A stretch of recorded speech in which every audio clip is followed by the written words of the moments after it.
we were together constantly. And as any of you who are watching this knows, when you're just constantly with somebody, I mean, obviously you're going to just get sick of one another.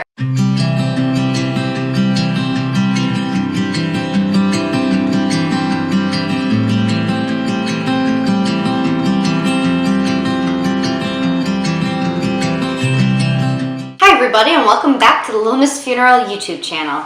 My name is Lauren Leroy, and I am a licensed funeral director in New York. Before I get into today's video, I would just like to take a moment to say that I would totally appreciate it if you would just hit that subscribe button so you don't miss out on any videos that I put out in the future. And also at the end of this video, if you did enjoy it, please hit that like button, as well as comment any sort of questions, comments, concerns below on any topics that you would like me to possibly make a video on in the future. Now, this is a video that nobody asked me to make, but I think it's super important to talk about because it's definitely a topic that somebody is going to have to deal with at some point in their careers. It doesn't matter if you work in a funeral home, just your careers, your life in general. And that is talking about working and dealing with people that maybe are not like your first choice people to actually work with. Difficult people, working with difficult people. So I want to start off this video by giving you all a little bit of information about myself and my situation and this particular person that I am going to be talking about. Everything I'm talking about right now is my personal experiences and memories on this time frame in my life. I don't think it's fair to just say that this person is necessarily a difficult person. Number one, because they're not here today to defend themselves and to give their point of view on everything. But number two, because I was a completely different person at this time in my life. And this time that I'm talking about is from the moment I graduated mortuary school and got my first job working in a funeral home. So from the time I was like 20 years old to 23 years old, I worked for this particular firm with this particular person.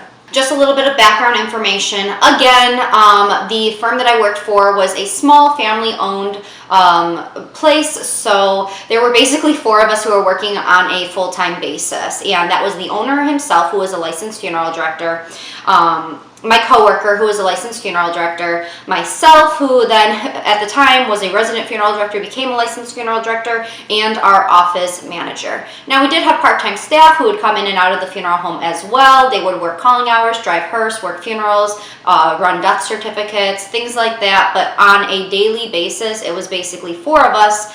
And over time, it became more three of us because as I became more confident in myself and my job, the owner of the funeral home kind of became more and more scarce, and it was basically just me and my other coworker, which I think sometimes was the root of the problem. The age gap between me and my coworker was pretty big. It was about 30 years or so. So I think that in itself comes into play. Just the fact that at the time I was a young 20-something-year-old, he was in his 50s, and our ways of communicating were just so unbelievably different from one another. And when two people do not communicate the same way, that can make for a toxic environment and a hurtful environment because each one of them cannot get their ideas and their words and their expressions properly out for the other person to grasp and to understand. The second thing that I think was very hard in this work environment was that we were a relatively busy firm, like busy enough where we worked all the time, but not necessarily like overwhelming where the two of us couldn't handle the job that was thrown at us. So both of us would come into work anywhere from 7 to 8 o'clock in the morning, depending on if we had funerals or just what was happening that day. And depending on the events that would transpire, we would not leave until 9, 10, 10:30 at night sometimes. So we were together constantly. And as any of you who are watching this knows, when you're just constantly with somebody, I mean, obviously you're going to just get sick of one another at one time or another. So there were a lot of different things that were coming into play that just made us butt heads. I will say this, our relationship, like when it was good, it was amazing. We had so many of the same interests where we really were able to get along with one another. But when one of us, and from my personal experience, him, when he got upset or got overwhelmed, he took it out on me and took it out in a way that I would get upset over myself. And there were a lot of times when I would actually leave work at the end of the night crying just because I was so physically exhausted from working from an early time in the morning to such a late time at night, and like literally working. It's not like we were just sitting at a desk. Like, we were up, we were going, we were running this funeral home, to just being emotionally exhausted because of sometimes the sometimes the verbal things that he would say to me and how they would affect me, because I'm an emotional person. So I will either like thrive off of other people's energy, like if they have a really upbeat go-getter energy, like I feed off of that, or if they have like a very depressed negative energy, that brings me down. And that's my own problem. Like, those are my issues. I shouldn't have to worry about how other people are dealing with their day for how it's going to affect my day. But especially when I was younger, it really, really did. So once again, a lot of different things that came into play. So another big factor was the fact that I was coming from school and doing my residency. So in New York State, you have to do a year of an apprenticeship. And as anybody who's been to mortuary school knows, they're not teaching you how to actually do your job. They are giving you the education that you need in order to pass your national board exams to complete your license so that you can become a funeral director. So the day-to-day operations, the embalming, how to deal with families and interact with people, you learn that hands-on when you're doing your residency.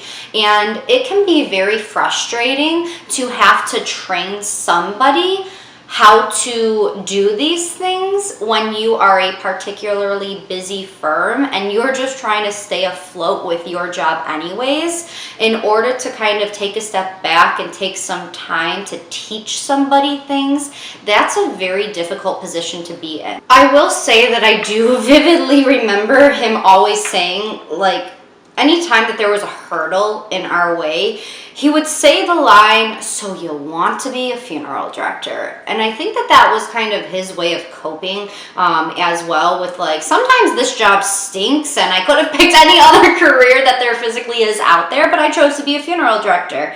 But I always took that at like negativity directed at me. Like, I was this young female in the funeral industry, and he's like, "So you want to be a funeral director?"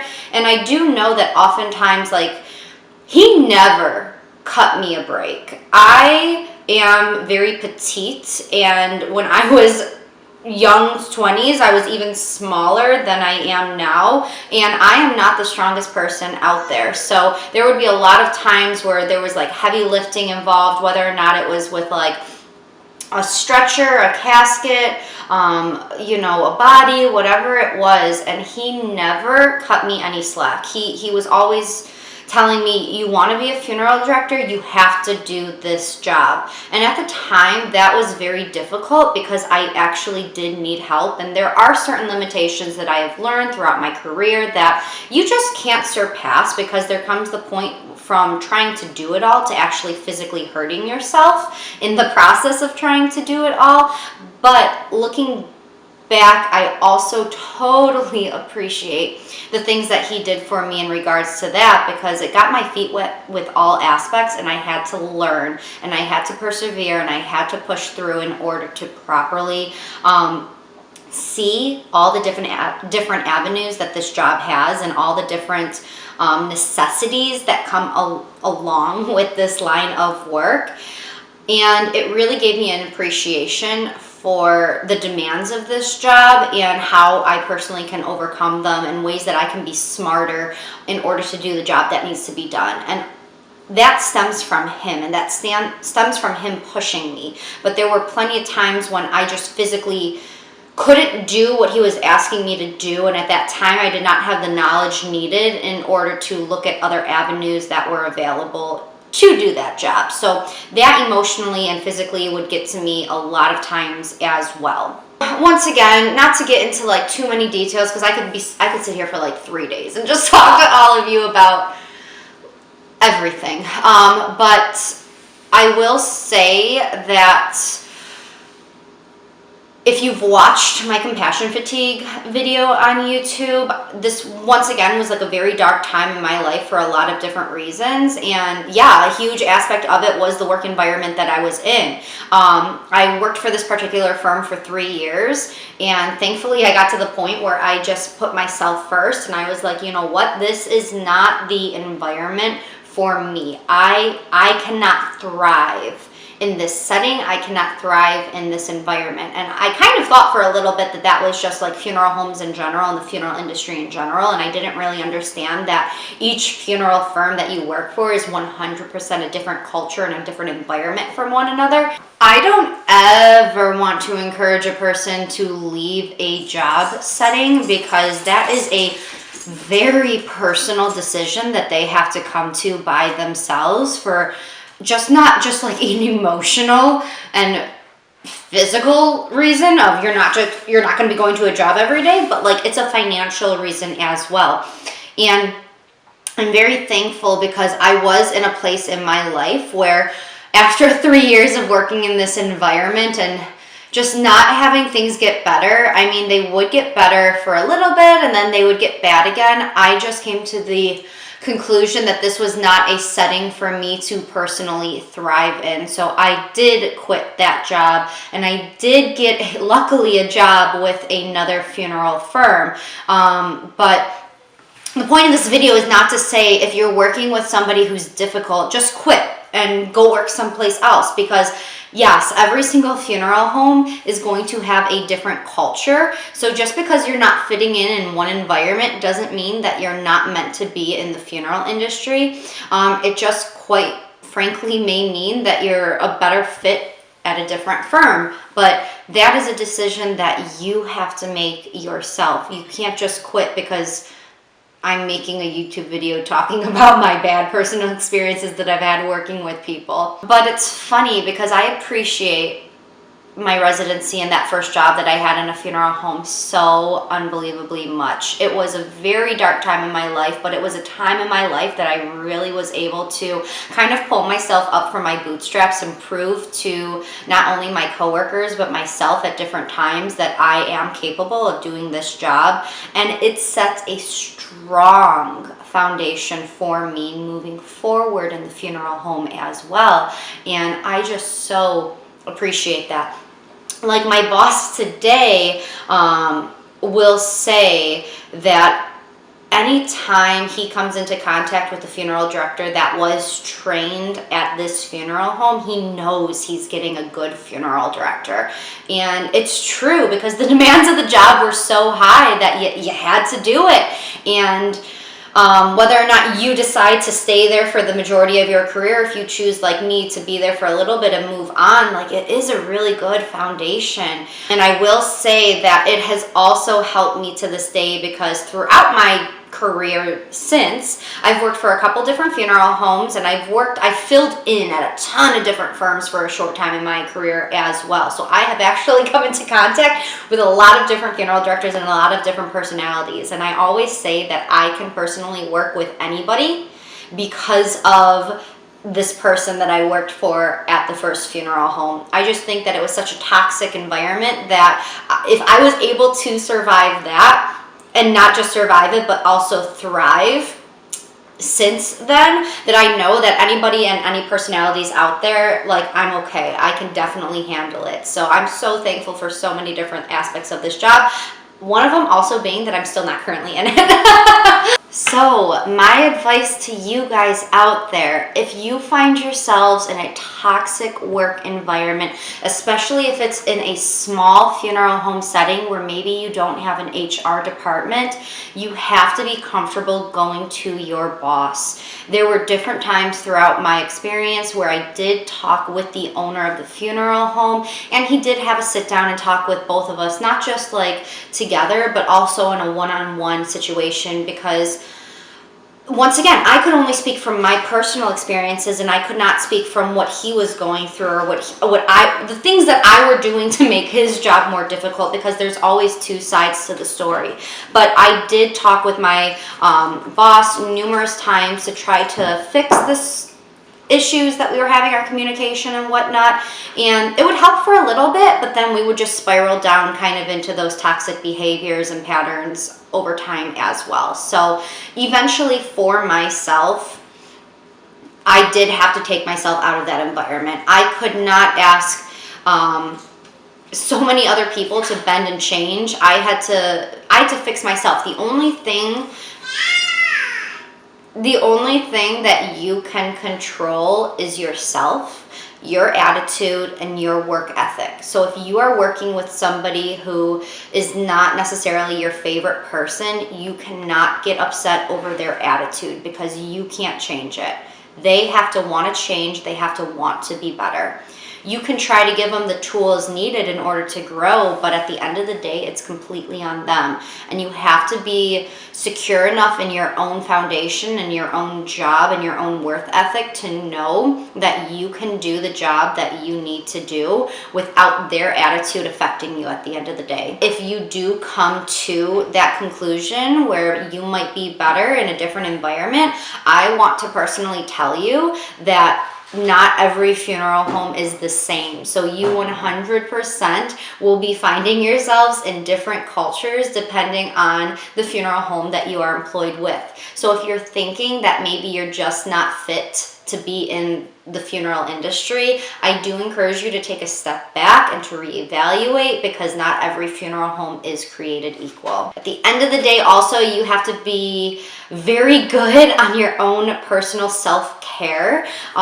Even though it's very difficult to separate ourselves from the environments that we are in when we're home and when we're at work, you have to have some sort of tools when you are home in order to relax and unwind and kind of just restart your day. And the last thing that I 100% want to emphasize is the fact that every situation you are in is a learning opportunity. So even if you think you are working in the most toxic environment out there, you have to remember that there is a silver lining in everything. So you can take your experiences from that environment and make yourself a stronger person because of that. I hope that if you are in a toxic work environment that you can work through it, that you do have the proper people in place in order to make changes, because at the end of the day as well, somebody else should not be making you feel inferior. You are worthy, you are valuable, and you are an asset to the funeral industry. And if somebody else has an issue, then that once again is their issue. And hopefully there are people in place that you feel safe going to and talking to in order to make certain that other people's issues don't become your issues. It's important to keep in mind, like in my situation, that different age groups and different genders are going to express their communication differently. So take that into note anytime you're talking or maybe having an issue with a coworker. Maybe you want to go about communicating yourself to them in a different way from how you've been doing it previously. If you're doing something one way and it's not working, try to explore different means. Maybe if you're trying to talk to them but the words aren't coming out right, or you're just screaming and yelling, maybe writing them a letter or sending them a text message or an email, letting them know that you're trying to just communicate a different way because you want to fix the problem and you want to work in an environment which is cohesive for the both of you. And obviously how you're doing things previously isn't working. It's such a cliche, but things always get better. There's always room for growth. There's always new opportunities, and you just have to remind yourself that you are good at what you do. At the end of the day, you are an asset to the funeral industry. Be secure in yourself, be secure in your job, be secure in who you are as a person. Bring any issues that you might have to the people that you need to bring them to, whether or not they are your boss or an HR department if you do work for a larger firm. Nobody else should make you feel inferior. But in the event that this is happening, you need to know the steps that have to be taken in order to rectify it. I just want to say, be a nice person. Everybody has difficult days. Everybody has stuff that they are going through, and everybody is going to need compassion at some point and another, because we don't all share our journey with other people, especially coworkers, at all times. So give a little bit of grace to your coworkers if they are having a bad day. But if this is something that's happening over and over and over again, then you might want to look at different options that are available to you through your employer. Just be nice. Thank you all so much for watching this video, and I'll see you all next time.